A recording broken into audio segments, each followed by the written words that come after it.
Marvell, last week, while you and I were in Hawaii, had earnings. This week it had its industry analyst day. The week before it had, I believe it was a week or two before, it had its investor day. And the only conclusion that I could come to, Pat, is Marvell is on fire.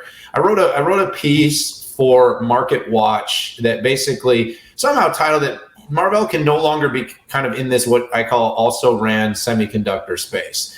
It really has to be on that top list of companies. If you're looking at investable, if you're looking at collaborations and partnerships in the enterprise space, this is a company that's attached to all the right secular trends: automotive, enterprise, data center, 5G.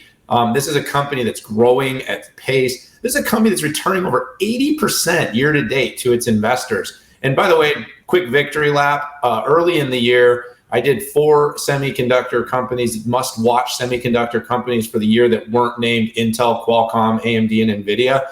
And I picked Marvell, Lattice, Applied Materials, and Micron, and 3 out of those 4 have returned over 70% year to date. So Micron was the only one that didn't return that high at low double digits, around 12, 13% as of last week when I last checked.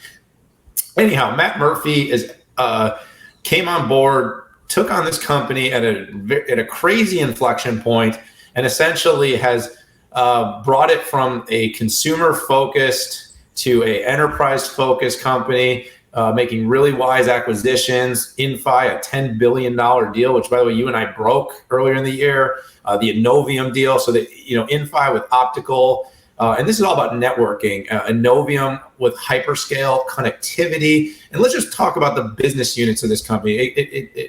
It had a record revenue this quarter, $1.2 billion. It's 61% growth in its 4 categories. Data center, which is 41% of its revenue, it grew 109% year over year. In enterprise, 20% of its revenue, it grew 56%. Carrier, which is one of the areas it's pretty well known for, more established, 18% of its revenue, 28% year over year. Pat, and automotive is now creeping up on double digit of its revenue, and it's growing at 114%. A 5-year mega transformation that has taken this company into the stratosphere. And I know I sound like a fanboy, but Pat, in the 2 years that we've spent tracking this company, it went from, this is kind of an interesting company. It's doing, a year later, like, oh, this company's doing really well. And now I'm like, holy crap, you cannot talk semiconductors without talking about Marvell. And so, they beyond the numbers, though, what I really want to point out is this is a company that is attached to the most important mega growth trends in enterprise tech.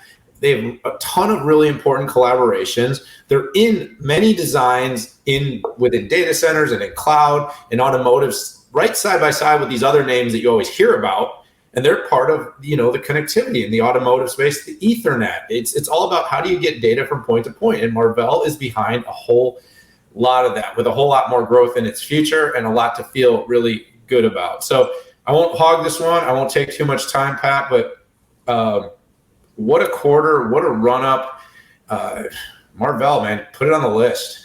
Whew. Yeah, let me, by the way, I need to make sure I don't come off like a fanboy either, but let me, just to put in perspective here, let me dial back to 2016, okay? The company launched an internal investigation by the board's audit committee, and were investigated by the SEC. Now, they said they didn't ultimately find fraud, but said that there was significant pressure on their sales team. And literally, the company got a letter from NASDAQ's listing qualification staff threatening to delist the company over its delayed filing of its 10K for 2016.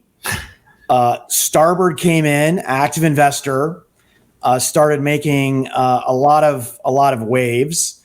Oh, and that same year, paid a $750 million fine to Carnegie Mellon over patent.